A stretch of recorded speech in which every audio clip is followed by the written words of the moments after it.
So our foolproof plan today, I want to talk through a little bit of the burden of heat and extreme heat events, what we know from past temperature and climate analysis and future projections as to what we might be seeing in the coming years with regards to heat. And then a bit about the effects of heat on both physical and on mental health, where there's a kind of an expanding literature on the effects of behavioral and mental health. And I'm going to particularly focus on sort of associations we're seeing with incidents of violence. And then talk a bit about the farm context and how we might think about heat illness prevention in agricultural workers. So, and yes, we will have time for questions at the end. So this is something probably many of us know. It's getting hotter. I was really grumpy about most of the month of July here in Iowa and how hot and sticky it was. And I don't know why, because I should be used to it by now, but somehow it just really felt really hot. Looking at trends globally, we know that the US is warming faster and in some ways faster than other parts of the world. We've risen about 60% more than the global average since 1970. And what that means during our summer months, right, we're going to see longer stretches of those hot days of over 95 degrees Fahrenheit, and the frequency and duration of heat waves. And usually we think of a heat wave as like 3 days or more of temperatures above a particular threshold. And I think one thing that is particularly important is that we're not going to cool off at night so much, right? So we're going to also see increasing overnight temperatures of over 70 degrees, right? That dew point remains really high, the humidity remains high, and we just don't get the relief overnight that we might have otherwise expected a decade or so ago. And this sort of, you think about it at both the community level or the individual level when you think about sort of recovery time, right, from heat, that makes it really challenging when we don't have overnight relief, especially for folks who might be in substandard housing or not have access to cooling centers, or those cooling centers are only open during the day and they're experiencing more heat at night. So I like to invite people to kind of reflect on that and think about our workforce issues and sort of what kind of housing workforce members of our workforce may have. I'll talk a little bit about that as we go through the talk today. So more heat streaks. This just gives you some data over time. Again, an extreme heat streak, 3+ consecutive days with maximum temperatures above the 90th percentile. So this gives you some information into the 2020s, and we're seeing more higher numbers of those as we go forward. I would have to look at our month of July and sort of count out, was it just one long heat streak or did we have a bunch of little ones in there? I'm not sure. I didn't look at that. And for those of us working in ag, another way to think about it, right, are the effects on the growing season. And you're probably thinking about that in terms of production. And there may, of course, be some benefits related to that, right? That's another way to think about our warming trends, is that this may shift and make our region more a better environment for some things that we previously couldn't grow. But I guess the other way to think about it is to remember that then if we're looking at extreme heat, then we have longer opportunities for more extreme heat events and maybe longer into the season. So that longer growing season may have some benefits for production, but it may be something we want to think about in terms of human health going forward. And of course, the longer growing season also means longer potential active times for disease vectors. Our friends give a whole talk on ticks and warming trends and warmer winters and what that means for some vectors of disease. But there are lots of complicated factors and effects that might come from a longer growing season that we're starting to see. Heat causes death. That's one straightforward way to put it. We know that extreme heat is related to increase in death from various causes. In terms of disasters, sometimes we don't talk about heat as sort of a disaster. In fact, there's some, I have some funding from NOAA, the National Oceanic and Atmospheric Administration, and among my colleagues, we're often talking about sort of the way, for example, FEMA approaches different disasters and where heat falls into it. And when we know the burden ill health and mortality that goes along with heat. It's sort of um, a bit of a gap, right? That we don't sometimes approach heat in the same way that we do other natural disasters that are more sort of acute, like a derecho or a tornado or a flood or a hurricane. But we're seeing, you can see the trends over time, some spikes, right, with particularly hot years. But in the last, say, 5 years, we've got a pretty fairly consistent trend upward with deaths related to heat through 2023, and increasing average when you look at a 10-year time span as well. Another way to sort of think about the burden of heat, or the thinking about worker populations who are likely to be outside, right? Proportions of outdoor workers. That's what this data comes from the EPA. Iowa, we're not super high in proportions of outdoor workers, but it's not nothing. And you can see some counties in there that lean into that, maybe 16 to 20% of workers are outdoor workers. In the West, there's tends to be more. But when we're thinking about obviously heat and effects on agriculture and agricultural populations, the fact that agriculture does still tend to happen outside is a factor here, which is why it matters to us and why it's an important thing to discuss. So the EPA and the BLS as well, when we think about sort of different sectors that are particularly affected by different hazards. This one breaks out construction, right? The blue there at the bottom of all of those bars are the construction workers sort of broken out. But overall, you can sort of see heat-related workplace deaths over time, some spikes in early 2010. And this is sort of variable, right? It's not quite the sort of trend that we saw with just heat-related deaths overall.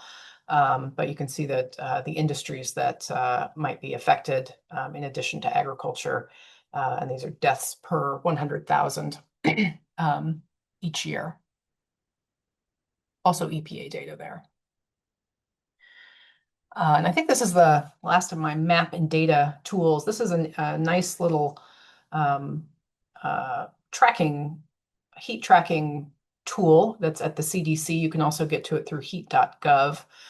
Where on a day-to-day basis, you can select a date. This is, I picked the 29th of July, which was just recently, last week, as we were experiencing some pretty significant heat in the Midwest and in the Southeast. And this tells you sort of the emergency department visits associated with heat-related illness, again, per 100,000. Some alerts there for particularly high rates. You can see down in Florida at the extreme level, as that heat wave that we had last week or two moved across into the East Coast. So gives you a sense just overall of the kind of, health burden that we see. And this, of course, is not just agricultural workers. This is everybody. But the other way to it's almost like reflecting on COVID, right? When we know that there's, say, a major heat event, right? And you have a workforce that is working outdoors, you may be dealing with already overburdened emergency systems because of the heat generally, right? Because overall the population is being affected by that issue. And so we want to keep your workers out of the emergency department for a number of reasons, but in a heat event, when they might be particularly strapped, that's another thing to think about, is the overall burden on the healthcare system as these heat-related illnesses occur.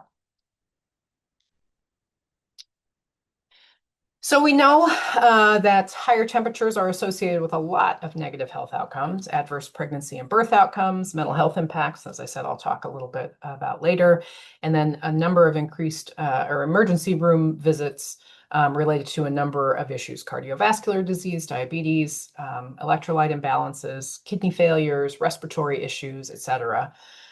In addition to kind of the more traditional heat illnesses, heat stroke and heat exhaustion that I'll talk a little bit about. But they're sort of a wide range, and sometimes we sort of lose track of the fact that heat can exacerbate a lot of other conditions. And so someone who is already in poor health, who maybe already has a pre-existing respiratory condition, can be at higher risk for other heat-related illnesses. These things, nothing happens in a vacuum, right? All of these things sort of compound.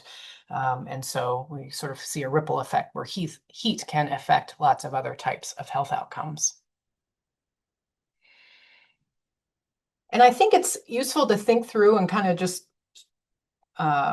meditate a little bit on what heat sort of does to the body. And this is particularly important for agricultural workers, as you'll see. But so when your body's experiencing extreme heat, right? Your core temperature may change, which can affect how your body absorbs or distributes or metabolizes, how it breaks down, and excretes or gets rid of through sweat or urine toxicants that you might be exposed to, right? Um, High temperatures can also change the condition of airborne particles. They may move differently through the air. And when combined with other airborne pollutants, right, this can cause additional strain or exacerbate health effects. So when you're hot, whether you know it or not, your respiration is increasing. So if you are exposed to a toxicant that you might inhale, you may be inhaling more of it than you would on a cool day because of your increased respiration. You are probably going to sweat a lot. Your pores open right up and they try to sort of, move the heat out of your body through perspiration. Your blood is flowing at an increased rate. And what that means is your skin actually absorbs things more efficiently. So if you are exposed to something that through dermal exposure, right, a pesticide on the skin, for example, your body may absorb that toxicant more effectively and efficiently. And the last thing I want to note is when it's hot and miserable, do you really want to wear a bunch of PPE? You do not. You don't want to wear a respirator in a hot grain bin when it's 100 degrees outside. You may not want to wear protective clothing when you're spraying something and it's really warm. So the other piece is just somewhat behavioral that when we're uncomfortable, it may make the already sort of annoying personal protective equipment more uncomfortable. But when your body is actually taking toxicants in more efficiently, it's something to be aware of in a heat context. And sometimes our science is a little behind on really understanding cumulative effects of heat plus other things. But I was just sort of, thinking about like, here's something we see a lot in the Midwest. Somebody out on an ATV spraying ditches, spraying weeds, right? On a hot day, right? He's got no PPE on, so he's got a lot of exposed skin there. If he's sweating a lot, anything that might drift back on him, he's more likely to absorb. But we have another kind of ongoing hazard now in the summers, which is wildfire smoke. And the summer has been particularly bad with air quality. So thinking back to the slide before where your respiration is increased and you are maybe inhaling other toxicants at a more rapid rate than you would when you're then also exposed to wildfire smoke, that further compounds, right, the potential health effects. So it's not just the heat, it's also what you're doing in the heat, what you're handling in the heat, and what the airborne conditions are in the heat that may then sort of add up to cumulative effects from other environmental exposures.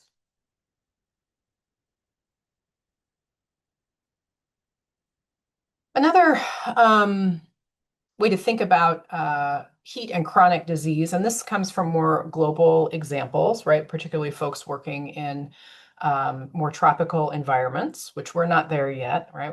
We're still technically sort of temperate, seasonal.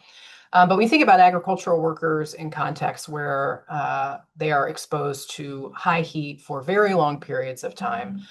We also see that aligning with high rates of chronic kidney disease. Particularly among young men in places like El Salvador, the death rates from kidney disease are very, very high, particularly in folks working in farm, different commodity production, as well as construction and mining. And so that constant heat stress, which also tends to dehydrate you, right, as you sweat out the fluids out of your body, it puts a lot of pressure on your kidneys, right? And it concentrates the toxicants that you then absorb into your body. So you're not flushing things out of your body as efficiently. And so long-term and consistent exposure to these multiple hazards are related to chronic kidney diseases in these populations. It's not an issue we're seeing so much in the US and the Midwest, but I think it's useful to think about sort of all of the right, agricultural workers globally and the different conditions that they're working in and being mindful that long-term exposure to some of these things can cause some severe chronic diseases. And then, of course, not everybody is affected the same, right, equally by heat and it has to do not only with people's individual health status. This graphic comes from the National Climate Assessment, and they're thinking about health equity and climate equity. Um, and often these resources tend to focus on urban populations, which is really important. And we certainly see differences in sort of heat resilience in urban communities.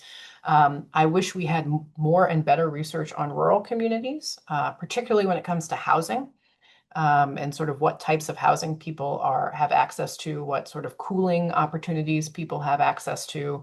If you're out in a rural area and you don't have air conditioning, or maybe you're in a mobile home community and you may or may not have adequate air conditioning, do you have access to a cooling center? Those overnight temperatures, how do they affect people in rural communities? I think we need more work here, but it's something that I like to think about in terms of, what things outside of the workplace is the workforce dealing with. And when it comes to heat doesn't go away. It's not just a workplace exposure. You go home to a hot environment, and if you're not able to recover from that heat, then you go back to work the next day still experiencing that high heat. So just thinking about the kind of differences in access to cooling resources for the workforce overall, even outside of the context of the actual occupation, is an important consideration and something I like to kind of keep top of mind for that reason. So I said I wanted to share a little bit about what we're seeing with associations between extreme heat and behavioral health. And I'm sorry, I have a couple of slides that have a lot of words on them. They're very text heavy. But otherwise, I couldn't remember what I would like to say to you, so I went ahead and put it on the slide. But there are a number of recent and interesting papers that are sort of looking at data at various cities or in a global context and sort of trying to figure out how heat might affect different types, particularly incidents of violence. One paper from 2022 looking at shooting incidents across 100 US cities occurring on days hotter than the median temperature, and they looked at how the risk of those incidents actually rose with increasing temperatures. And the places with the most variable climates, the Midwest and the Northeast in this case, saw more heat attributable incidents than others, which sort of makes sense if you think about it. If we are here in the Midwest and we're not exposed to heat in the same consistent long-term way that maybe you are in Florida, that those changes in temperature can also kind of cause an exacerbation, and we see a little uptick in violent incidents. In the second paper there was in Southeast Asia, finding associations between high ambient temperatures and the prevalence of intimate partner violence, with each 1 degree Celsius increase in the annual mean temperature associated with a mean increase of almost 5 or just shy of 5% of intimate partner violence. So we're seeing this sort of, at different scales, right? At the household scale, in incidents with firearms, and we have a growing literature on sort of violent incidents at work as well. And so again, given the fact that heat doesn't go away, right? You experience it at home, you experience it at work. I think this is important information for anybody who's dealing with a workforce that is disproportionately exposed to heat. Another review paper, which found sort of some interesting threads in the literature, including all different, again, varieties of violent sex offenses, ambulance transports due to assault increasing, seasonal distributions of violent incidences, and one study found that there could be an additional over 20,000 murders, 1 to 2 million aggravated assaults, and 2 to 3 million simple assaults because of climate change and extreme heat in the US by the end of the century. So I'm sorry to drop sort of the negative, right? This is sort of always kind of a downer. But when you're thinking about your workforce, you're thinking about their physical health, right? You want people to show up, to be at work, to be healthy, sort of be able to put in a productive day, et cetera. But I think we should not lose sight of the fact that ongoing exposure to extreme heat can be really bad for our behavioral health. And again, I said this when we started. Sort of the month of July was really unpleasant for a lot of us here in Iowa. So having to work out in that every day, all day, or being in an environment where you're not getting respite overnight, this affects people's moods and their relationships, and potentially how they respond to what otherwise might be a a stress you could handle becomes something that you can't. So um, again, the ripple effects of heat are really significant, and they sort of are bleeding into lots of other areas of life that we don't often consider. So heat in the agricultural workforce. By some studies, agricultural workers are about 35 times more likely to die of heat exposure than other industries. The burden can be really high. And again, I'll just ask that we consider housing, access to cooling centers. Some colleagues in Colorado and in the West, the Western Water Assessment Project, are doing some work in rural communities looking at mobile home and exposure to heat as well as poor air quality, and finding some interesting um, findings as this study progresses and trying to think about how to improve heat resilience in mobile home communities, particularly in rural areas in the West, and how to improve air quality. It's something that I feel like we're lacking some data on what mobile home communities really look like in our region in terms of access to cooling centers, right? What the sort of types of resources that are available in mobile home communities.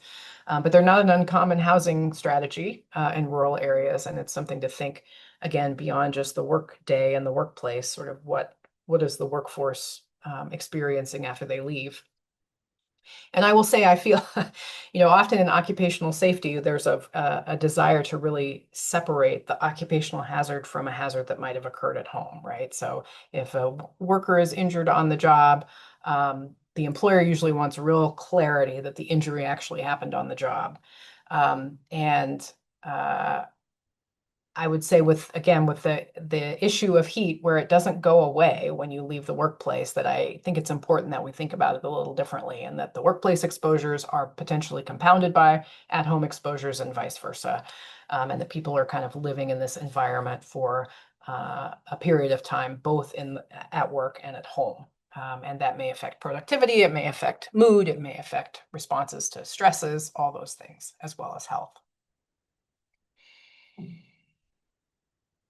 So when we think about occupational heat stress, so heat stress is sort of the response to the hazard, which may or may not result in illness, right? Sort of a broader term.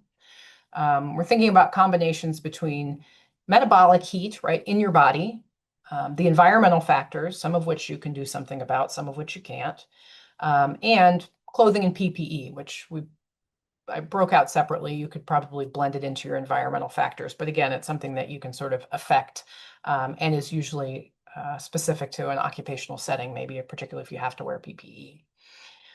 So your metabolic heat, you're thinking about people's level of exertion, which matters in an agricultural context as people are doing field work and sometimes heavy labor.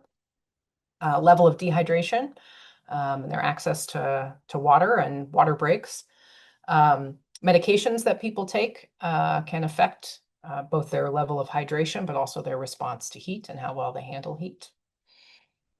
Previous heat-related illness, someone who's experienced a heat-related illness in the past may be more susceptible to future heat-related illnesses, so it's something to be aware of. And then overall physical condition. So physical fitness does matter here. If you are more physically fit, you can usually handle exerting yourself a bit in a hot environment more so than if you were not physically fit. And then there are environmental factors, right? And again, some of these things we can do something about, some of them we can't. The temperature and high humidity is a key environmental factor, as well as direct sun exposure. Sometimes we can do something about that, sometimes we can't. Radiant heat sources from equipment. So remember that some of the working conditions that you're in may actually increase the temperature if you're working with equipment that puts out a lot of heat. And limited air movement. So ventilation is important, and air movement obviously helps us cool our bodies. Sometimes we can do something about that, sometimes we can't. Then you might also consider the clothing and PPE. So if you're in a context where you need to wear a respirator or gloves, if you're handling chemicals or other types of protective clothing. As I was putting these slides together, I grew up on a cattle farm in Missouri in the Ozarks, and we did most of our work with horses. And so we spent a lot of time with our farrier. And I was thinking about him as I was putting this together, sitting there with the heat of the fire that he used to bend metal, as well as his protective heavy aprons. And I thought, now that was a hot environment. I had kind of forgotten about that, but working all day in that adds all of these things, right? All of these levels, you can imagine them for somebody shoeing horses all day in his shop. So the PPE and the clothing is a factor there as well.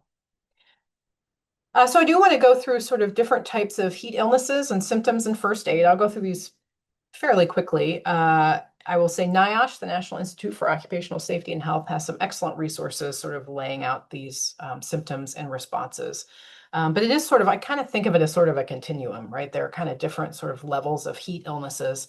And there's sort of not always clear boundaries when you sort of cross from heat exhaustion, for example, into heat stroke. Heat stroke being the most severe of what I'm going to talk about. And this is just where your body has become unable to control its own temperature. As mammals, we can regulate our own temperatures, right? Unlike reptiles that can't. And so they have to move around in the natural environment in a way that they can regulate their own temperature. We have a selective advantage as humans in that we, most of the time, can regulate our own temperatures. But when exposed to extreme heat for too long, our bodies can lose the ability to do that. And this is when you're in heat stroke territory, which is very dangerous and can be fatal. So when you see very high body temperature, people are often confused. Sometimes they lose physical coordination. Often you hear if you stop sweating, that's when to be worried, and that's true, but you can experience heat stroke and still be sweating. So it's not like the only indicator.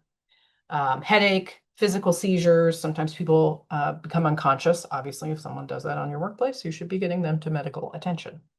So this is a situation where immediate medical assistance is needed. Move the worker out of the sun into a cool shaded area. Apply cool water, particularly under the arms or to the groin area where absorption of sort of exchange through the skin tends to be very high to cool their body down while you're waiting for medical attention.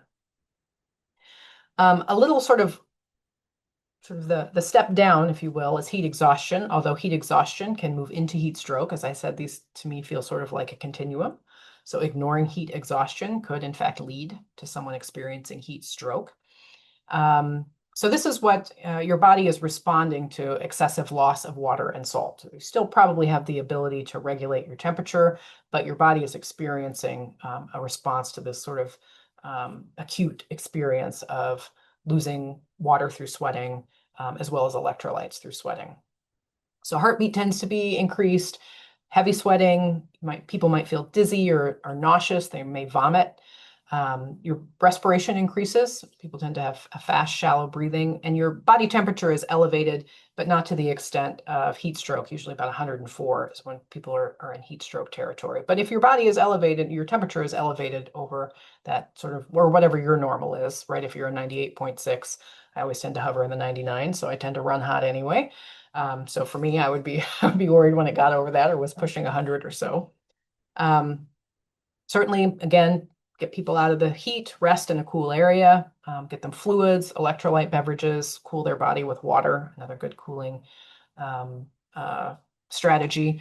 I would also, I think if people are in heat exhaustion, there's no reason not to look for immediate medical attention as well and ensure that they're doing okay. So these are the heat illnesses that have those really sort of chronic or acute and potentially disastrous effects. Then we also see sort of, again, thinking about this sort of as a continuum, but people do sometimes faint, heat syncope, where they become dizzy or lightheaded and may become unconscious, particularly if they're standing for a long time out in the heat. So if you can get people, again, the first aid is sort of consistent, get people in a cool area, get them in the shade, rest, drink fluids. Heat cramps occur when you basically get a quick electrolyte imbalance, right? You've lost, again, a lot of electrolytes through fluid loss through sweating, and people may experience spasms or pain in their arms or legs or sometimes in their abdomen. Generally, a good long rest and some fluids will alleviate the symptoms, but if you're dealing with someone who has had heart problems or symptoms are not subsiding, it's definitely recommended to go ahead and seek medical attention in those cases. And then heat rash, which is sort of less uh, devastating, but can be quite uncomfortable for people, right? And you get red, itchy, blotchy skin. You may have small bumps or blisters. This is particularly a risk in high and humid environments, right? When it's both hot and damp outside, and your clothing um, may remain damp on your body and then cause a heat rash. Generally, and this is sort of where good clothing decisions can be helpful, right? Avoiding cotton that holds moisture for fabrics that will wick sweat away that can help prevent heat rash. And then just sort of topical treatments can also alleviate the symptoms. So I'm in public health, and we really like prevention. We'd prefer that people not have to treat these illnesses. We'd really like it if they just didn't get them in the first place. That's our core approach in public health. So thinking about prevention, um, good rest, and break schedules. I'll talk some specifics, some recommendations here in a minute. Drinking water before you are thirsty. We've heard that probably all our lives since we were kids. It's good advice in the heat, drinking water every 15 minutes. Think about sun-safe hats, light-colored clothing, fabrics that wick moisture instead of holding it close to your body. Learn the signs of heat illness. There are good opportunities for training for employers and for other workers to look out for each other. High heat is not an environment where you want folks to be working alone too much. Having a buddy at least, or a community of workers who can keep an eye on each other can help prevent heat illness because they can recognize the signs. And sometimes for the person experiencing the heat illness, they're sort of just getting the work done. Maybe they're not, and if you start to lose your sort of cognitive ability to make decisions, they may not recognize that they're in that situation. So here, some guidance. This comes from OSHA, sort of the heat index and level of overall caution you might think about in a workplace when you're up in the 90s to 103 degrees to begin implementing precautions, heightening awareness. Above 103 degrees, right? It's significantly hot at that point. And that's heat index, remember. So here in the Midwest, we're pretty familiar with that. It's not the heat, it's the humidity. We all know that. And we get into those high heat indexes, thinking about precautions, protective, preempt exhaustion with breaks and water breaks and shade rests and those sorts of things. So in occupational safety and health, we talk a lot about the hierarchy of controls, which is a nice little sort of rubric or framework to think about how do I make a workplace as safe as possible? And what we really like to promote are eliminating hazards overall. So at the top of that triangle, those are the most effective solutions. Unfortunately, we cannot eliminate the heat from agriculture. That's not going to be an option for us. And we probably can't substitute it and replace the heat with something else. In situations with, sort of chemical hazards, right? You can substitute a new chemical. If you've got a gnarly bull, you can eliminate him and call him from the herd. That's a way to eliminate a hazard from a workplace and in agriculture. That's harder to do with heat. So we're kind of left with engineering and administrative and personal protective controls.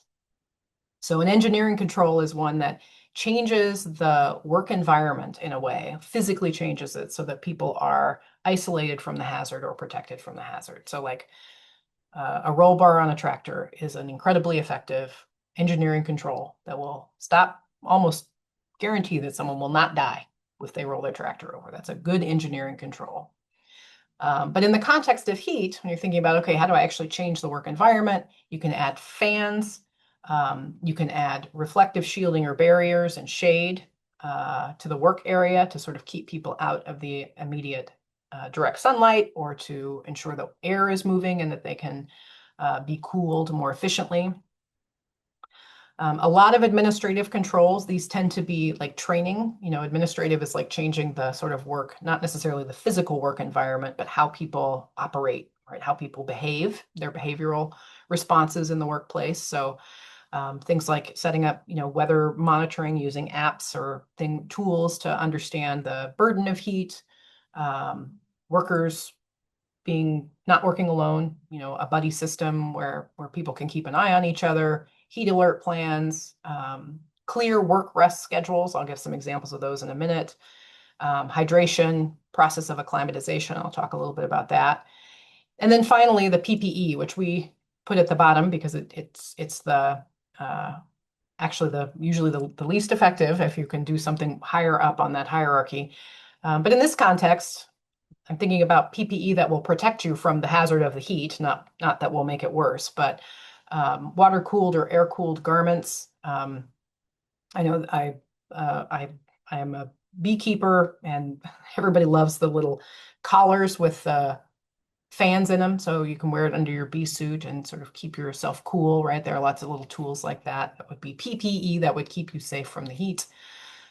Cooling vests, wetted overgarments. I would also add, sun-safe fabrics and wicking fabrics also as PPE there, and thinking about it in that hierarchy of controls framework.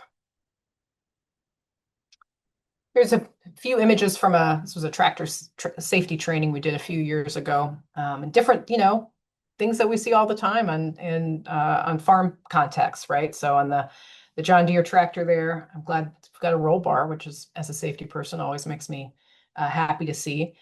She doesn't have the shaded canopy that the person on the case has, but she does have a good sun-safe hat, good sun-safe clothing, right? Long sleeves to keep her arms protected from the sun, right? So there's some better PPE in that case. It's hard to get farmers away from their feed caps and get them to wear the bucket hats, but it's always a worthwhile endeavor to try to get somebody to kind of shade a little bit more their ears and their neck, which is of course where we see a lot of skin cancer on farmers.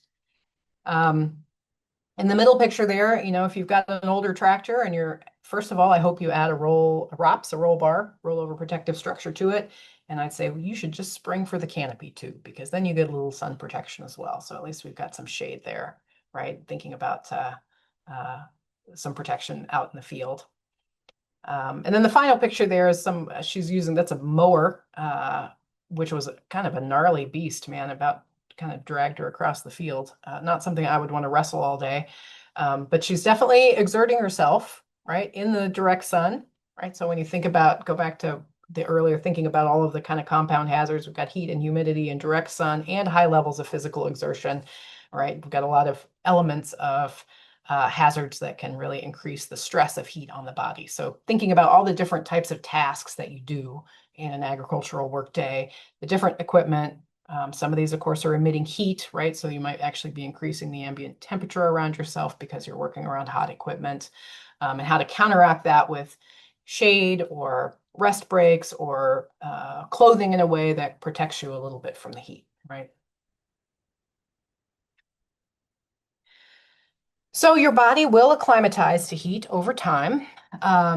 And we know that good acclimatization schedules can improve your ability to comfortably work in the heat. You feel better about it. You don't feel quite so miserable if you're well acclimatized. We generally, the recommendation is gradually increasing that work time over about a 7 to 14 day period, usually with about 2 hours of heat exposure to day, or starting with that 2 hours and then slowly sort of working your way up to full exertion, but don't start with a full work day. The body will acclimatize to the level of effort demanded. So if you are going to be doing heavy work in the heat, then you actually need to acclimatize by doing heavy work in the heat, right? If you're just doing very low exertion, but really what your goal is to get to high exertion, then the low exertion isn't going to get you there. So you should be doing the level of work that you're expected to do just for shorter periods of time, over a 1 to 2 week period. And this is also affected by your level of hydration, if you've eaten well that day, your own physical fitness, those good hydration, healthy food, don't be working on a totally empty stomach, and good physical fitness certainly aid in acclimatization. Doesn't mean someone who's less physically fit can't be acclimatized, but the level of physical fitness does affect how well people can acclimatize to working in the heat. This comes from NIOSH. This is a schedule for acclimatization. They note that most workers should be able to safely handle a full workload after 4 days of gradual increase, but keeping in mind that this is not full acclimatization. And usually you'll continue to see benefits for up to about 2 weeks, hence that's 7 to 14 days. But you can see right there, they've sort of gone 20 to 40%, 60 to 80, and then finally by the 5th day, you're at your usual work duration. And this is for new workers. So if you're onboarding somebody who is brand new to the job site, you are going to want to think about this acclimatization schedule and be fairly conservative about it. Previous experience, your body remembers, right? And you can, even if they've been out of the work environment for a while, if they have previous experience with the same job, then they recommend starting at 50% the usual work duration and moving up from there. So still a period of acclimatization, but you can move a little faster if your body has experience, right? The muscle memory matters there. But keeping in mind that at any time, regardless of where you are in the process, sort of sudden shifts in intensity or suddenly increases in the environmental temperature can change that risk, right? So it doesn't mean that you just sort of, all right, we got everybody acclimatized, we're all good to go, right? You still need to be attentive to shifts in temperature or shifts in the workload. NIOSH also provides some fairly detailed work and rest schedules. And this is for workers wearing normal clothing and sort of at sort of average physical fitness. And you can see that as you get up to that like 104, right up, we're up here in the sort of this area. Oh, got a big pointer there. Thinking about like a schedule where people are working for 20 minutes and resting for 40. So at that level of heat, you are resting more than you're working to maintain optimal conditions. Below that, right? So we have some, this is doing heavy work, and they have some useful examples of what they consider heavy work to be. But even at 95 degrees, right, taking a 15-minute rest break every 45 minutes. So not working through the a full 8-hour day of doing heavy work, but building in some rest schedules is important. And so finally, I just want to leave you with a few resources, and I can copy and paste these into the chat if they would be helpful. They're all fairly easy to find. Both Iowa State Extension as well as the University of Wisconsin Extension have really good resources for heat and farm safety in the context of heat. The CDC and NIOSH is really has a great portfolio of tools, both those schedules that I shared. They have the heat app, a heat safety tool app that will give you sort of real-time temperature and heat index projections, as well as some guidance on how you might want to change your work environment to ensure safety in that level of heat. Heat.gov is a very comprehensive site with lots of good tools. Some of the maps and the sort of immediate real-time temperature projections I shared came from heat.gov. And then overall, just the NIOSH portfolio of recommendations for working in heat are very good. I think only 3 states have an official heat standard. Washington and California are 2 of them, and I'm forgetting the third one now. Iowa is not one of them. So what we have are good recommendations based on good research from NIOSH. They're very thorough and well thought out. And if you're thinking about how you might implement a heat program in a workplace, then it would be a great place to start. I think that is all I have. I will, if there are any questions, I have not been watching the chat or anything. I'm happy to take them.